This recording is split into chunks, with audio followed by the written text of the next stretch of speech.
Hello, my name is Kristen Wydell. I'm the General Manager of Professional Standards at Chartered Accountants Australia New Zealand. One of my roles here is to oversee the management of the compliance and our scheme. And today I have Roxane with me. She's the CEO of the Professional Standards Authority. Thanks for coming, Roxane. Thanks for inviting me. Roxane and I are going to chat about the Professional Standards Scheme, how important it is to our members and how it plays a very important role in improving professional standards and providing consumer protection to your clients. Roxane, what does the Professional Standards Scheme mean for the accountancy profession? Kristen, it means that you're at the forefront of consumer protection in the delivery of professional services in Australia.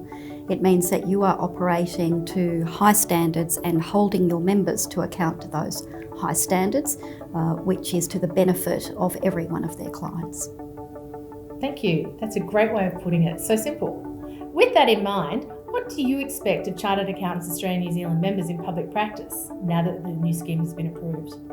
Well, for your members, it means that they are part of a professional community that holds itself to a higher standard and has special obligations that they will meet in ensuring that consumers are always at the heart of the services that they provide, and that they are continuously improving the way in which they deliver services to consumers so that they receive ethical, competent, well-delivered chartered accountancy services from your members, no matter where they are in Australia.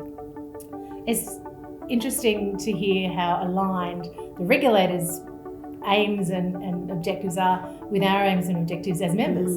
You know, if the consumer is well serviced, our members are held in high regard, and your regulatory aims are also pursued. Indeed, and for consumers and communities around the country, they have special trust and confidence in your profession because your association is standing behind every one of your members, ensuring that the risks are understood and that they are addressed through your code of ethics, your codes of practice, through your complaints and disciplinary processes, and through your standards for professional indemnity insurance. You mentioned earlier, Roxane, that our scheme has recently been approved, and the new scheme is very, very similar to the old one in relation to the capping amounts and the required PI insurance, the services that are included.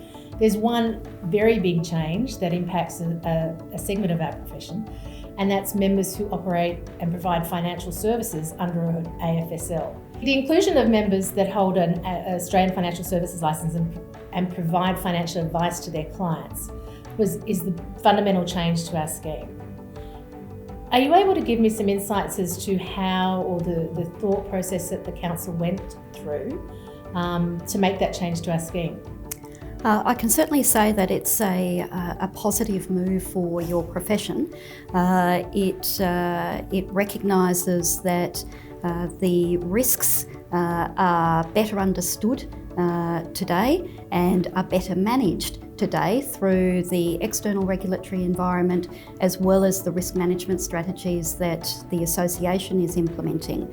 And what that means for consumers is that there is going to be universal coverage of your membership, which increases the protection available to the community.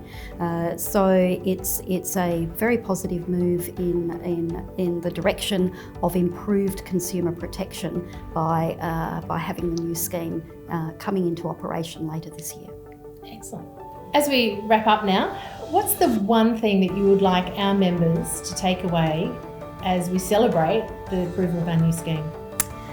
Kristen, I think it is that they are in a privileged position, and that means they must always put the interests of the client, of the consumer, of the community at the front of their mind, and meet that interest by ensuring that they work to the highest standards of competence and conduct in the delivery of their services.